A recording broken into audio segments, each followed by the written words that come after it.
Oke, bertemu kembali di mata kuliah Arsitektur Nusantara, tetap di minggu ke-9. Ini merupakan bagian ketiga yang sebenarnya tidak saya rencanakan. Acuan pertama dari materi minggu ke-9 ini sebenarnya lebih kepada fokus kepada apa yang disampaikan almarhum Prof. Yosef Priyotomo dan Robert Stern. Namun ketika saya sedang mengedit video pembelajaran di bagian pertama, jadi video tentang pemaparan cara berpikir Pak Yosef Priyotomo dalam konteks arsitektur Nusantara Mengkini. Saya nyambi mengikuti sebuah seminar dari Unpad ini di hari Kamis, sekaligus pada saat bersamaan juga sedang mempersiapkan di materi kedua. Nah, itu yang kemudian mendasari kenapa muncul materi ketiga di minggu ke-9.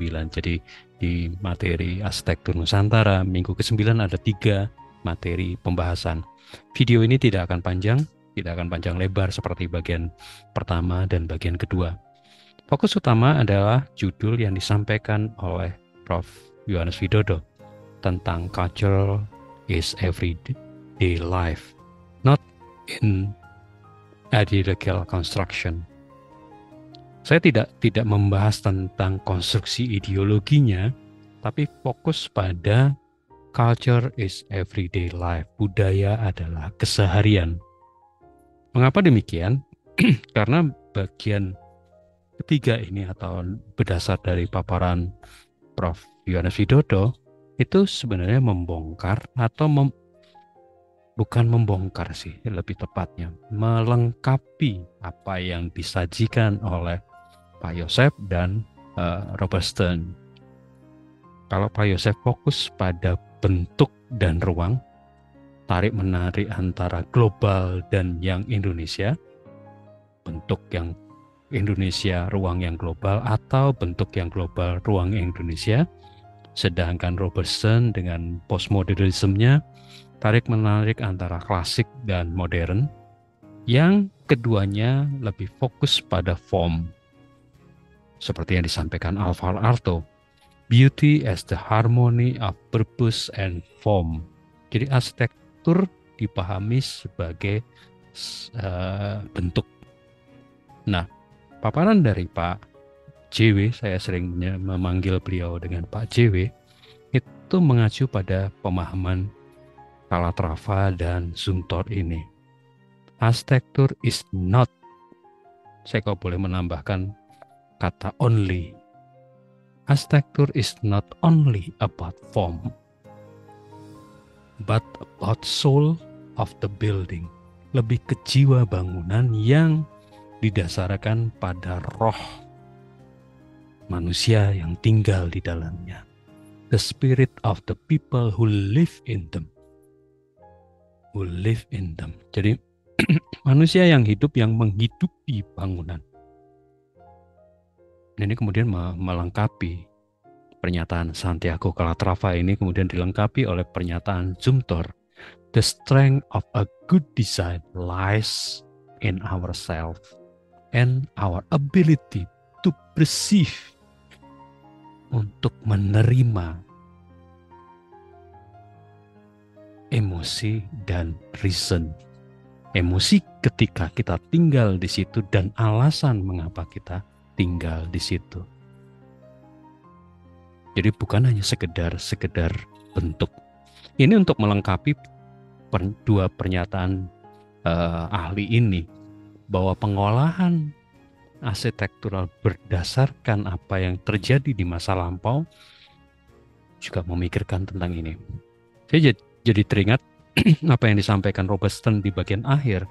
Arsitektur is art and memories. Arsitektur adalah seni dan tentang memori, tentang ingatan. Dan ingatan itu ya yang kemudian membangkitkan emosi, membangkitkan alasan, kalau dalam konteks pemahaman Zumthor, atau Memori itulah yang kemudian menghidupi bangunan. Itu yang disampaikan Santiago Calatrava. Itu seperti apa yang kemudian disampaikan oleh Pak JW. Architecture not about form and style, but about ethic, mindset, and behavior. Contoh gambarnya di samping kanan menjelaskan bahwa pemahaman tentang etik, mindset, and behavior itu tidak terkotakkan itu Barat atau Nusantara. Itu tentang default, kalau saya boleh meminjam kata yang ada di ilmu komputer. Ketika kita install Windows pertama, operating system pertama, ada defaultnya. Default manusia yang berhubungan dengan alam sekitar. Kembali lagi dari pemahaman Zumthor, hidup di bangunan yang kemudian hidup di dalam arsitektur yang kemudian menghidupi arsitektur tersebut karena hubungan antara manusia dan alam yang kemudian termanifestasi, terwujud dalam apa yang kita sebut culture ini. Arsitektur berada di nature-nya. Ini berdasarkan lukisan Leonardo da Vinci yang berjudul Vitruvius Man. Tolong diingat kenapa manusia menjadi titik fokus utama di gambar ini, karena memang Leonardo da Vinci hidup di zaman Renaissance yang pusat dunia berada di akal atau logik atau rasio manusia, sehingga manusia menjadi sentral dari seluruh kehidupan.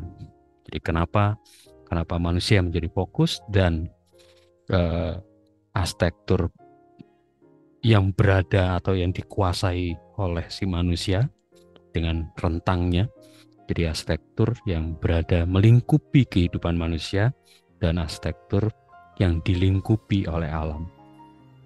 Kalau kita beralih meminjam budaya atau pemahaman mindset Nusantara, kita boleh meminjam gunungannya Jawa yang hampir mirip-mirip atau landasan berpikirnya sama, bahwa bagian tengah ini berada kehidupan di manusia yang berada di antara alam, dan itu mempunyai rentang waktu. Ada kepala kala berarti waktu, ada banteng dan harimau, simbol dari sebuah alam, berada di pohon yang besar. Itu semua simbol-simbol atau tanda-tanda yang memang memahami bahwa kehidupan manusia itu tidak terlepas dari alamnya. Kemudian apa perwujudan arsitekturalnya dengan mindset seperti ini? Adalah kemampuan manusia memahami alam. Manusia masa lampau kita, nenek moyang kita, itu punya relasi dengan alam yang cukup dekat, sehingga mereka bisa berorientasi, bisa kemudian memilih tempat hidupnya di tengah-tengah. Katakanlah ini masyarakat Bali yang hidup di antara gunung dan lautan. Ada yang memahami sebagai dunia tengah. Ada dunia atas, dunia yang suci di pegunungan, dunia tengah tempat hidupnya manusia, dan di dunia bawah tempat lautan dan membuang. Dan ukurannya juga kembali kalau menggunakan Asala-Kosali, ini juga bisa dikaitkan atau bisa mindsetnya itu sama dengan Vitruvius Man, menggunakan ukuran yang ada di tubuh kita, antropometriknya yang digunakan, bukan modul-modul industrial, modul-modul multiplex 120 kali 240, bukan modul-modul 12 meter untuk sebuah baja, tapi tubuh manusia yang digunakan sebagai ukuran apalagi lebih spesifik lagi tubuh si penghuni, atau dalam di Bali digunakan kepala rumah tangganya yang digunakan untuk menjadi acuan ukuran-ukuran bangunan-bangunan gugus-gugus massa yang ada di rumah Bali. Atau perwujudan arsitektural yang beradaptasi dengan kondisi tropis lembabnya. Ini pernah saya bahas cukup mendalam di materi sebelum UTS kemarin. Bagaimana proses adaptasi itu terwujud di dalam sebuah karya arsitektur, di mana dindingnya bernafas, di mana atap menjadi fokus utama, sehingga Pak Yosef berani menyatakan sebagai konsep pernaungan daripada perlindungan. Dan di Barat juga, atau katakanlah di Eropa juga, kenapa dia memilih perlindungan bukan pernaungan. Semua adalah proses adaptasi, proses manusia hidup untuk memahami alam. Itu yang menjadi benang merah bahwa pada dasarnya default manusia itu sama. Bagaimana kemudian mereka bereaksi, merespon alam. Dengan kondisi tropis, ya cukup dengan atap. Yang seperti saya sampaikan, cukup dengan topi. Atau dalam konsep Pak Yosef adalah cukup dengan pernaungan. Kenapa juga diangkat? Bukan hanya sekedar untuk, ada beberapa pemahaman budaya, ilmu budaya yang memahami bahwa itu untuk menghindari binatang buas atau untuk menghindari perang suku. Mungkin ada benarnya, tapi hal yang paling logis itu karena kenyamanan untuk hidup di dalam rumahnya. Ada comfort di sini, physical comfortnya. Itu yang terjadi. Sehingga pada akhir penjelasan dari Pak JW dinyatakan ada 5 prinsip yang terkait dengan kehidupan manusia di sebuah tempat, dan kaitannya juga kehidupan sehari-hari, manifestasi perilaku sehari-hari, environmentally sustainable, bahwa ada perilaku-perilaku yang dilakukan oleh masyarakat masa lampau kita, nenek moyang kita, yang sangat ramah lingkungan. Terlepas dari masih belum masuknya teknologi maju, tapi mereka punya kebijakan untuk memahami lingkungannya, yang kemudian dibaca pada masa sekarang sebagai zero energy, zero waste, dan carbon neutral. Karena memanfaatkan material-material yang tersedia di sekitar tapak tersebut. Keterbatasan yang membuat manusia berkreasi dengan keterbatasan tersebut, yang kemudian sekarang dibaca sebagai environmentally sustainable. Ada hal yang menarik tentang sustainable design ini. Di beberapa kesempatan, beberapa ahli dari Eropa, Amerika menyatakan dengan tegas, saya pernah dengar langsung, menyatakan bahwa mereka itu belajar sustainable design itu justru di daerah Nusantara, di daerah Asia Tenggara, dan di beberapa kawasan di Asia. Kenapa? Karena mereka masih mendapat hal-hal yang unik, hal-hal yang masih original. Bagaimana sebuah komunitas mampu sustain secara desain, mampu sustain secara kehidupan sehari-hari. Kesederhanaan yang kemudian menjadi dasar environmental sustainable. Termasuk juga dengan social responsibility. Ada empathetic dan ethical. Ini jadi teringat pernyataan almarhum Pak Eko Prawoto yang menyatakan bahwa sebuah karya arsitektur diharapkan idealnya hadir di sebuah lingkungan itu menambah nilai lingkungan tersebut. Syukur-syukur, ini yang unik pernyataan di belakang ini. Syukur-syukur tidak memberi ketegangan. ketegangan baik secara bentuk, baik secara sosial, dan tidak memberi ketegangan secara lingkungan. Kebersahajaan, kerendahan hati, mampu menyatu dengan lingkungan, itu yang menjadi titik fokus utama pemahaman Pak almarhum Pak Eko Prawoto terkait dengan social responsible. Itu yang kemudian beberapa karya Pak Eko juga secara budaya otentik, culturally authentic, karena berdasarkan local wisdom dan konteks lokalnya. Karena tadi mindset dari Pak Eko adalah tidak memberi ketegangan di lingkungan tempat karya itu hadir. Mungkin lain kesempatan saya akan mengulas beberapa karya Pak Eko terkait dengan ini, social responsibility dan cultural authentic. Dengan mampu sustain, mampu tidak memberi ketegangan, mampu secara konteks sesuai dengan lingkungan, selaraskah dengan lingkungan, mampu mengangkat nilai-nilai lokal. Konsekuensi selanjutnya pasti secara ekonomik masuk akal, affordable, mampu bahkan tadi memberi nilai lebih baik secara visual dan terutama secara ekonomik. Ini yang kemudian mendorong teknologi di dalam perkembangan arsitektur.